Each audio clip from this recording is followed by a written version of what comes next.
परमपिता परमात्मा के द्वारा बनाया गया यह संसार है। संसार का अर्थ ही होता है संसरति संसारा, जो सम्यक रूप से सरकता है, बदलता है, परिवर्तन होता है, इसी को संसार कहते हैं। परिवर्तनशील होना इस संसार का नियम है। संसार कभी भी स्थिर एक जैसे नहीं रहता है, बदलेगा। सुख भी आता है, चला जाता है, दुख भी आता है, चला जाता है। अनुकूलता आती है, सदा के लिए नहीं रहती है। प्रतिकूलता आती है, सदा के लिए नहीं रहती। इस परिवर्तनशील संसार में जो अपरिवर्तनीय तत्व है वह है परमपिता परमात्मा। यदि व्यक्ति अपरिवर्तनीय तत्वों को धारण करता है, समझता है, संबंध बनाता है, उसको आश्रय बनाता है, तो व्यक्ति संसार के कितने भी उथल पुथल, ऊंचा नीचा होने पर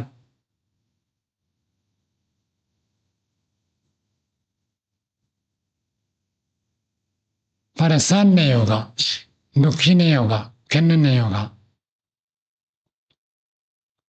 बदलाव तो संसार का नियम है, ऐसे नहीं हो सकता हम सब कुछ को प्रयत्न करें और ठीक ठाक कर दें और वो कभी बिगड़े नहीं। हम इतिहास को देखते हैं, महर्षि दयानंद लिखते हैं, महाभारत से 1000 वर्ष पूर्व तक संपूर्ण धरती में आर्यों का चक्रवर्ती साम्राज्य था। चक्रवर्ती साम्राज्य का अर्थ होता है एक राजा जिसको संपूर्ण धरती में सब समर्थन करते थे। आज भी ऐसे होता है, कोई एक देश का प्रधान शासक, उसको अनेक देश समर्थन करते हैं। उसी प्रकार संपूर्ण धरती में आर्यों का चक्रवर्ती साम्राज्य था और वैदिक राज्य था। वेदानुकूल सब प्रचलन होता था। मुख्य केंद्र तो आर्यवर्त देश, भारत देश था। बाकी जगह पर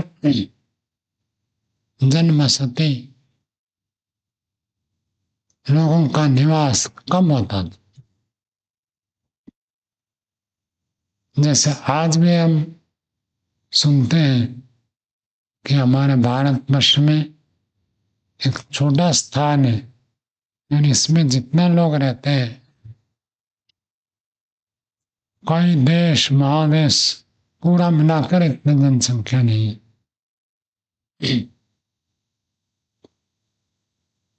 हमारे एक एक राज्य की जनसंख्या दूसरे बड़े बड़े देशों की जनसंख्या के बराबर है। इस स्थिति रहती थी। और आर्यों का चक्रवर्ती साम्राज्य पूरे भूगोल में व्यापक था। सब इनके अनुसार चलते थे। महर्षि मनु जी ने तो यहाँ तक लिखा है, सब लोग अपने चरित्र का सुधार करने के लिए इस आर्यावर्त देश में आते थे, शिक्षा प्राप्त करते थे। आज कैसी स्थिति है धरती में देखिए। हम लोग, कुछ लोग जो है वेद को जानते हैं, वेद को सुनते हैं, वेद को पढ़ते हैं, वेद को समझते हैं, वेद को मानते हैं, लेकिन पूरी धरती में देखें जितनी जनसंख्या है उसके आधार पर वेद को मानने वालों की संख्या देखें कितना कम है। भारत देश में भी वेद को मानने वाले लोगों की संख्या कितना कम है।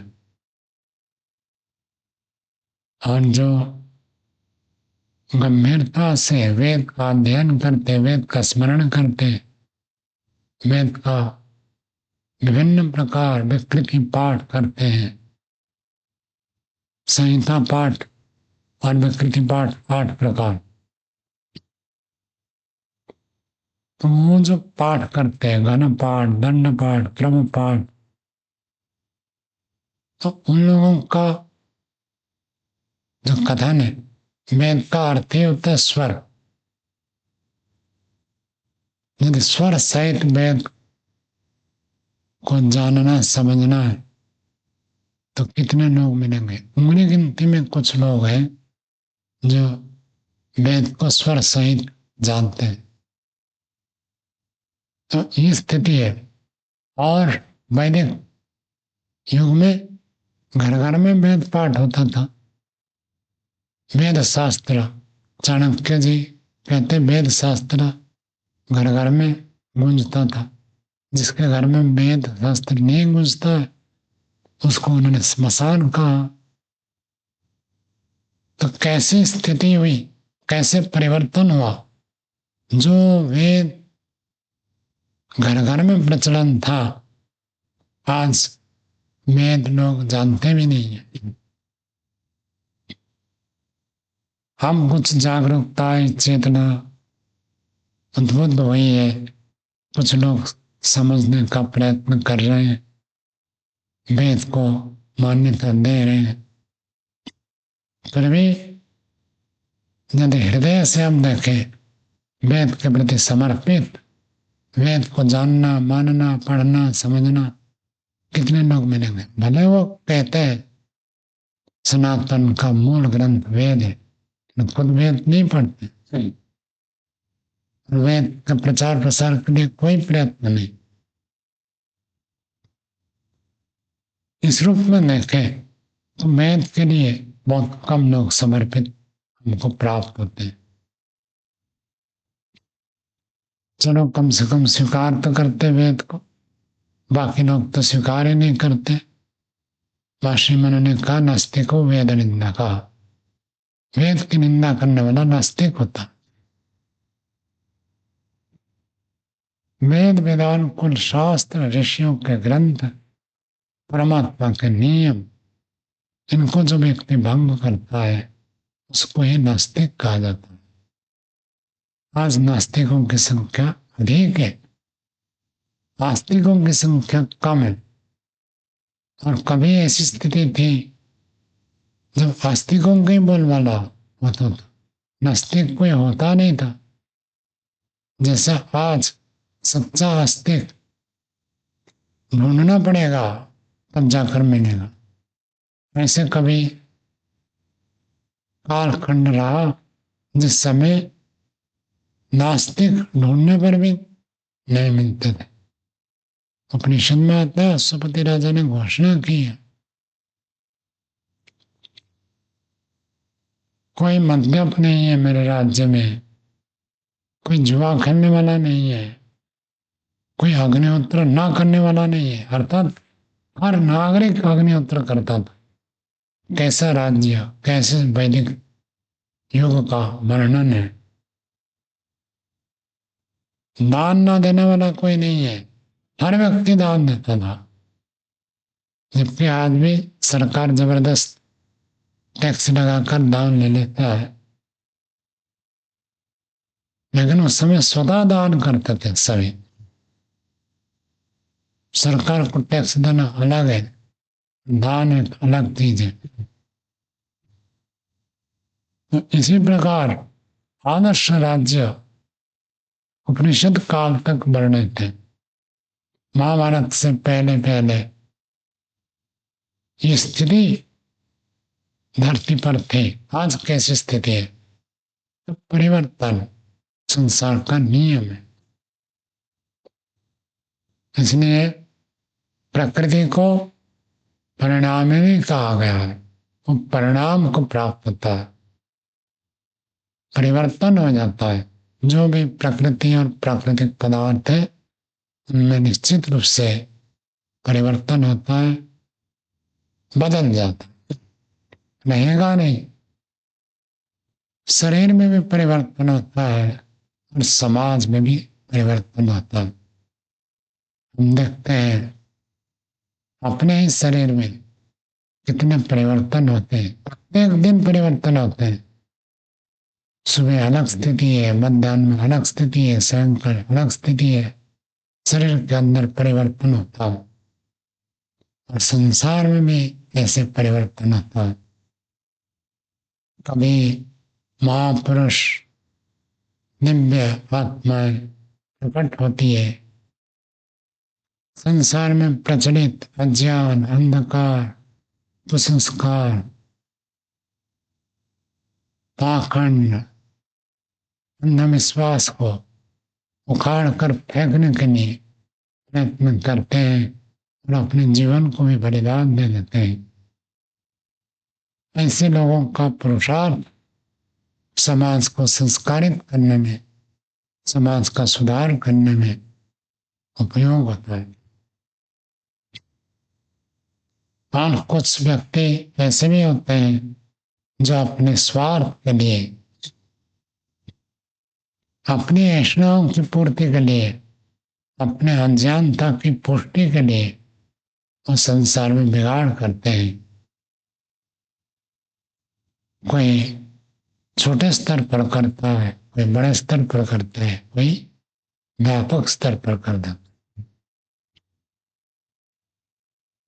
ऋषियों का सिद्धांत है कि जीवन को आदर्श बनाना है तो वेद के अनुसार चलो। वेद कहता है तेन त्यक्तेन भुंजते, त्याग करो, त्याग पूर्वक भोग करो। कर्मों का फल तो भोगना है, लेकिन हम कितना भोग करें, भोग में डूबना नहीं है। भोगना भी है, डूबना नहीं है। जो दोनों बातों को समझता है वो जीवन में उत्तरोत्तर उन्नति को प्राप्त करता है। और जो व्यक्ति अपने सुख के लिए, अपनी इच्छा के लिए, अपने हिसाब से प्रयत्न करता है तो निश्चित रूप से गलत मार्ग का भी अनुसरण करता है। संसार में परिवर्तन होगा। विचारक, चिंतक लोग कहते हैं संसार में बिगाड़ के लिए दुष्ट लोग जितना उत्तरदायी नहीं है उससे ज्यादा उत्तरदायी है अच्छे लोग।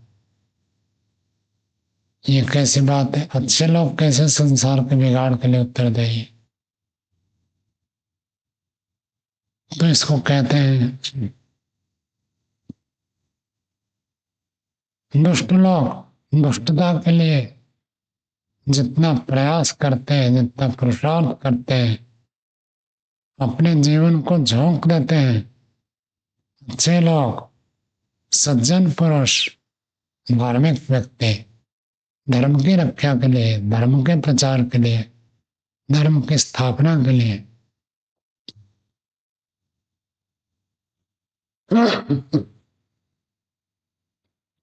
उतना प्रयास नहीं करते। आज भी संसार में जितने धार्मिक है, सत्पुरुष है, सज्जन व्यक्ति है, वो सब यदि इकट्ठे हो जाए,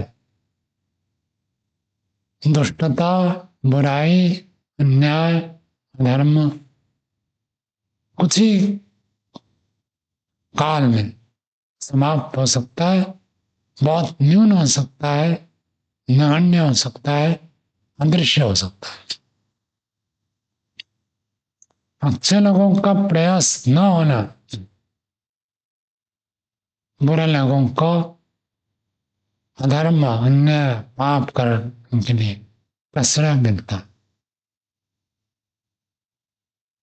समाज में देखेंगे, नगर में देखेंगे, गली में देखेंगे, एक दुष्ट व्यक्ति शराब पीता है, पूरा मोहल्ले में, गली में, कहीं आजकल के पास में, अपार्टमेंट में, सोसाइटी में हल्ला गुल्ला मचा देता है।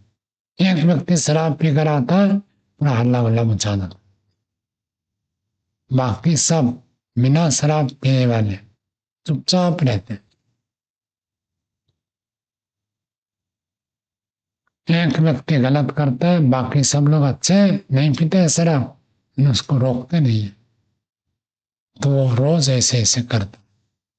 और जहां सारे लोग इकट्ठे हो जाएंगे तो वो व्यक्ति या तो शराब छोड़ेगा या तो उस सोसाइटी को छोड़ेगा, उस मोहल्ले को, अपार्टमेंट को छोड़कर दूसरी जगह जाना पड़ेगा। तो अच्छे लोग एकत्रित हो, बुराई बढ़ नहीं सकती है। ये नियम है। संसार में परिवर्तन होगा। अच्छे लोग प्रयास नहीं करेंगे तो बुरे लोग तो बढ़ेंगे। प्रत्यक्ष हम देखते हैं, वेद सत्य है, सनातन है, पवित्र है, सृष्टि के आदि से है, ईश्वर की वाणी है। वेद के लिए हम प्रयत्न नहीं करते हैं तो वेद का प्रचार प्रसार नहीं होता। कितना है हमारे देश में, थोड़ा सा है। पूरे देश में भी संख्या की दृष्टि से देखें तो वेद कितने लोगों के घर में मिलेगा। वेद के बारे में कुछ बताओ, 5 मिनट बता सकते, ऐसे कितने व्यक्ति मिलेंगे? बहुत कम है, लेकिन बहुत कम। हमारी जनसंख्या कितने प्रतिशत हो सकता है हम कल्पना करके देख सकते।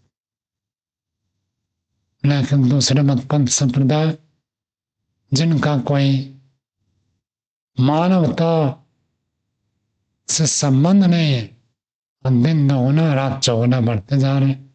न केवल भारत में, पूरी धरती में उनकी संख्या बढ़ती जा रही है। क्यों? उनका पुरुषार्थ है। भगवान का नियम है, जो पुरुषार्थ करेगा वो बढ़ेगा, वो अच्छा हो बुरा हो उसमें कोई मतलब नहीं।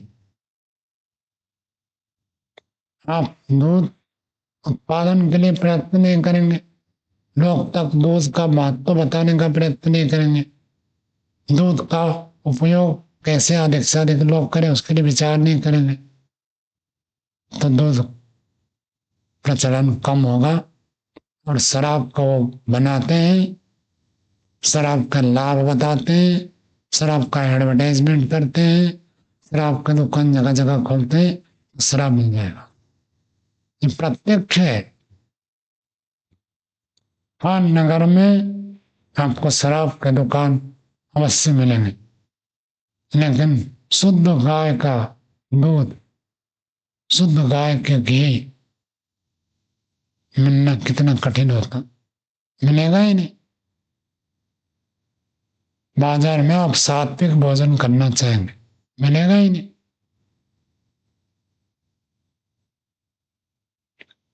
जो लोग शराब का प्रचार कर रहे हैं उनको तो पाप लगेगा, दंड मिलेगा, वो होगा।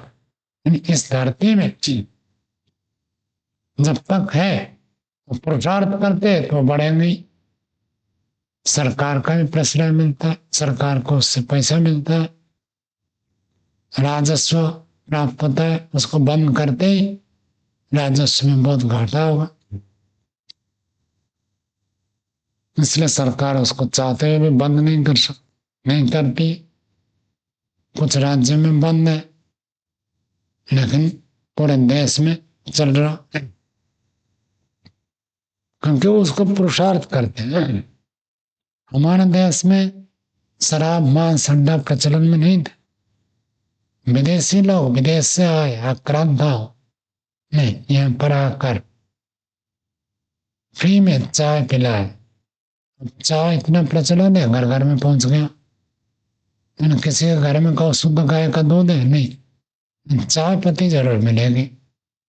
दूध का पाउडर खरीदेंगे बाजार से, चाय पत्ती है, चाय पिलाएंगे, दूध नहीं मिलेगा, क्योंकि दूध के लिए हमने पुरुषार्थ नहीं किया।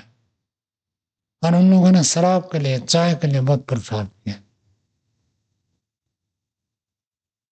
पाश्चात्य देश में शीत अधिक है, उनको गर्म के लिए चाय की आवश्यकता होती है, कॉफी पीते हैं, शराब पीते हैं। शराब भी शरीर को गर्म करने के लिए पीते हैं। हमारे देश में उसकी आवश्यकता नहीं है। यहाँ ऐसे सर्दी नहीं है। सर्दी के काल में भी जो सर्दी है वो वहां के सर्दी के समान नहीं है, वहां तो माइनस में जाता है। और माइनस में हो भी जाए तभी विकल्प है, शराब के द्वारा शरीर को गर्म करे, ये विधान नहीं है। 7 बड़े बड़े पाप में से मद्यपान का एक महापाप माना गया है। छोटा मोटा पाप नहीं है, महापाप। ये हमको समझना चाहिए। लेकिन शराब हर नगर में मिलेगा, क्यों? उन्होंने पुरुषार्थ किया है। तो हम अच्छाई के लिए पुरुषार्थ करें। बुरा होगा यदि हम पुरुषार्थ न करें, तो बुराइयों का परिणाम हमको भोगना पड़ेगा। दूध का प्रचलन के लिए हमने प्रयास नहीं किया तो दूध का अभाव होगा। और जब प्यास लगेगी, भूख लगेगी, खाने के लिए सात्विक भोजन मिलेगा ही नहीं।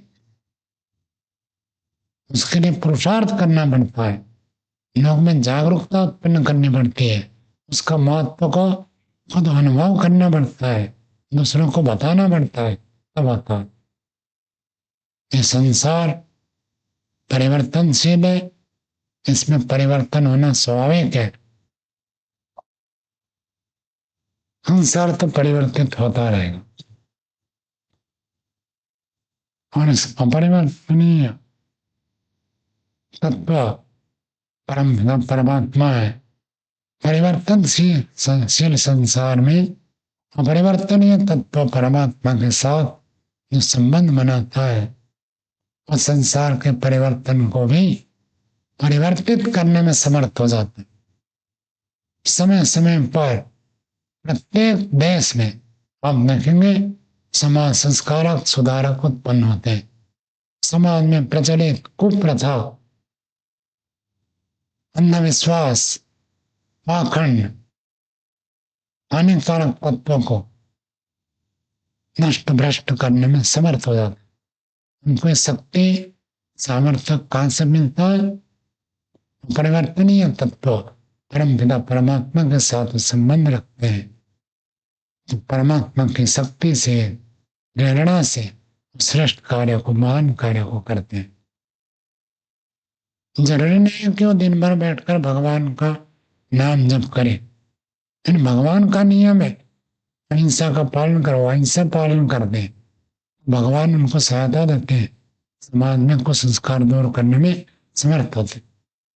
भगवान का नियम है सत्य बोलो, असत्य बोलते हैं तो भगवान की शक्ति उनको मिलती है। हम चोरी नहीं करते, व्यभिचार नहीं करते, व्यसन नहीं करते, भोग में नहीं जीते, परमात्मा का नियम है। अब पूजा पाठ करे ना करे, नियम पालन करते हैं तो परमात्मा की शक्ति उनको मिलती है, समाज में क्रांति उत्पन्न कर देते हैं, सत्य को घर घर पहुंचाने में समर्थ हो जाते। रूढ़ी परंपरा मान्यता को उखाड़ कर फेंकने में समर्थ हो जाते। एक व्यक्ति में इतनी शक्ति, इतना बल, इतना सामर्थ्य हो जाता, पूरे गांव में, मोहल्लों में, नगर में, राज्य में, देश में प्रचलित एक दृढ़ मान्यता को उखाड़ने में समर्थ हो जाता। ऐसे शक्ति सामर्थ्य मुक्ति प्राप्त करता है। अब जब ईश्वर के साथ संबंध जुड़ता है, ईश्वर के अनुसार आचरण करता है, भोग उन्मुख नहीं होता है, अपने मान सम्मान के लिए काम नहीं करता है, स्वार्थ को छोड़ता है, तब व्यक्ति परार्थ के लिए समर्थ हो जाता है। संसार तो परिवर्तन होगा, हमें अपरिवर्तन रहना है। हम ईश्वर को समझे, वेद को समझे और अपने जीवन को मिलकर उसी के अनुसार पढ़े रखने का प्रयत्न करते हैं, तो निश्चित रूप से संसार में कितना भी उथल पुथल परिवर्तन हो, हम निश्चित रूप से स्थिर रहकर स्वयं आनंदित रह सकते हैं और दूसरों को आनंद देने में समर्थ हो सकते हैं। संसार परिवर्तन होगा, परिवर्तन इसका नियम है। प्रकृति को परिणाम ही नहीं कहा, परिणाम का अर्थ तो परिवर्तन, परिवर्तन तो होगा ही होगा। जड़ जगत में भी परिवर्तन होता है और मानव समाज में भी परिवर्तन होता है, दोनों में परिवर्तन होगा। हम अच्छाई के लिए पुरुषार्थ करें, अच्छा कितना कर पाए वो अलग बात है, हम यदि अच्छाई के लिए पुरुषार्थ करते हैं उसका सुपरिणाम समाज को भी प्राप्त होता है और उसका सुफल परमात्मा अपने नियम से अवश्य प्रदान करेंगे। संसार के परिवर्तन बुराई से हमें प्रभावित नहीं होना चाहिए। इतना कहकर वाणी को विराम देते हैं।